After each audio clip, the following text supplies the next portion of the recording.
graça e paz. Espero que estejas bem. Você, sua família, sua casa, seu trabalho, seus negócios, sua vida com Deus. Hoje eu quero trazer mais uma palavra, uma reflexão sobre casamento. Nós falamos nos vídeos anteriores sobre a instituição do casamento. Deus celebrou o primeiro casamento na face da terra, no Jardim do Éden, onde ele operou ali verdadeiro milagre, primeiro fazendo um homem, formando um homem, um ser humano, do barro, do pó da terra. Depois de soprar nas suas narinas o fôlego de vida, Deus viu que aquele homem não estava feliz, apesar de viver no paraíso, com a ausência de dor, de sofrimento, de angústia, mas aquele homem não se sentia feliz porque lhe faltava uma companheira, alguém que fosse semelhante a ele, já que ele estava ali cuidando, vamos dizer assim, da bicharada, dos animais, da natureza, das plantas, que Deus lhe confiara para cuidar do jardim. Então Deus fez recair sobre aquele homem um sono profundo. Diríamos que Deus aplicou-lhe uma anestesia potente, porque Deus retirou daquele homem uma costela. Retirou uma costela. Fechou o lugar com carne e a costela Deus a transformou numa mulher e lhe deu o nome de Eva. Eva significa mãe de todos, a mãe, porque dela vem, de Adão e Eva vem toda a raça humana, de um só, como diz o apóstolo Paulo no livro de Atos, no capítulo 17, de um só Deus fez toda a raça humana. Então Deus formou o casal, uniu o casal e determinou que o casal procriasse, povoasse, enchesse a terra, gerasse filhos. Então nós vemos um modelo estabelecido por Deus, a forma como Deus age, como Deus faz as coisas. Criou um homem e uma mulher e fez o casamento entre um homem e uma mulher. E nós vimos em reflexões anteriores que Deus ordenou a Adão que ele deixasse, e deu essa regra não apenas a Adão, já que Adão não tinha pai nem mãe, porque foi formado por Deus do pó da terra. Mas ele ordenou que no casamento o homem deixe o pai e a mãe, se una à sua mulher e os dois se tornem uma só carne, formem uma família. Isso nós vimos no livro de Gênesis, no capítulo 24, aliás, no capítulo 2, no versículo 24. Capítulo 2, versículo 24. Por isso deixa o homem, pai e mãe, e se une à sua mulher, tornando-se os dois uma só carne. Aí nós vimos na reflexão anterior o que significa, ou no que implica esse deixar.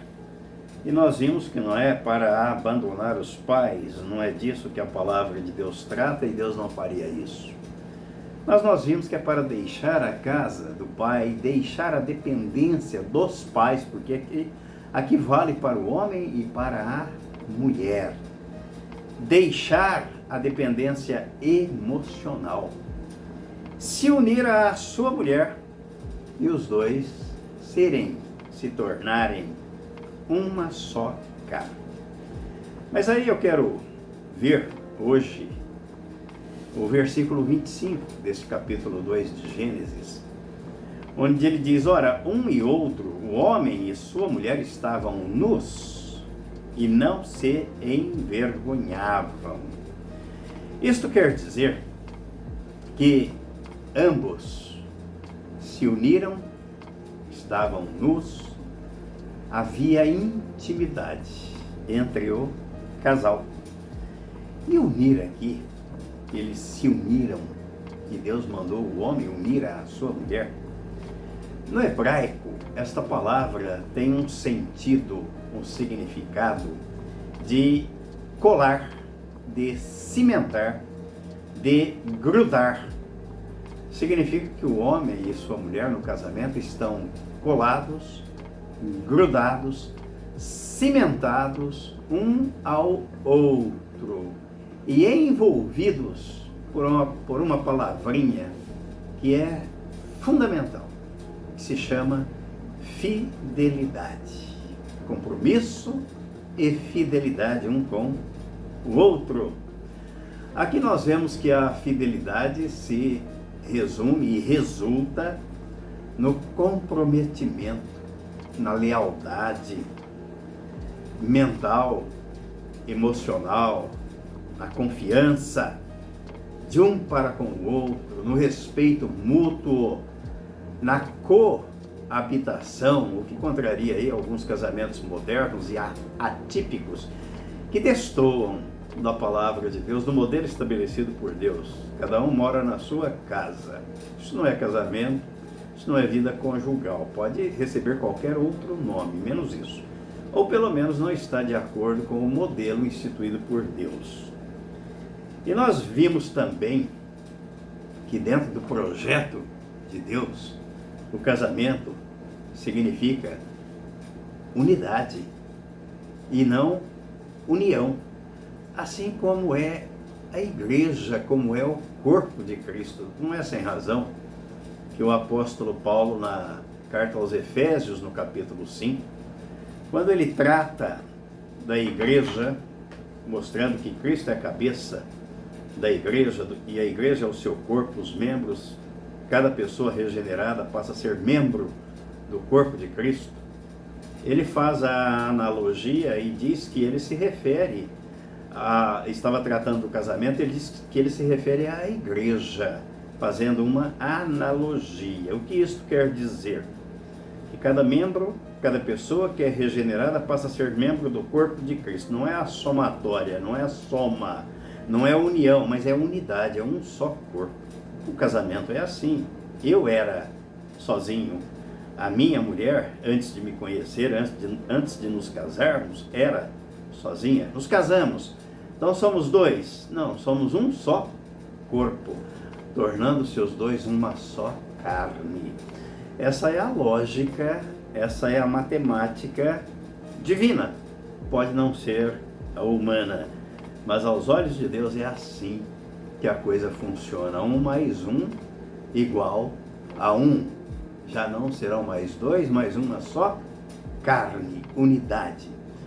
Mas também significa intimidade, porque muito além da cama, o casal deve desenvolver um relacionamento estreito, íntimo, de tal modo que conheça profundamente um ao outro e compartilhe um com o outro todas as áreas da vida. Não pode haver segredo entre marido e mulher. Não pode haver reservas, não pode haver restrições. Por quê? Porque os dois são uma só carne.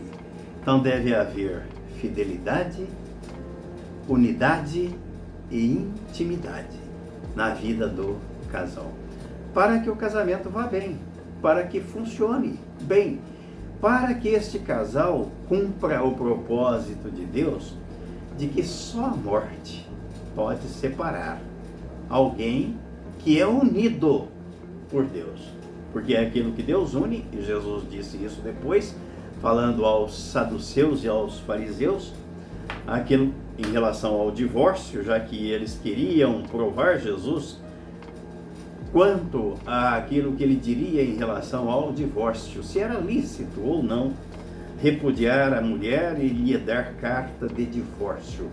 E Jesus disse: vocês não leram, não tendes lido na lei de Moisés que Aquilo que Deus uniu, o homem não separa? E nós nos enganamos às vezes no curso da vida, de que onde há divórcio, não houve a união feita por Deus. Aquele casal não foi unido por Deus, porque o casal que é unido por Deus, só a morte pode separar.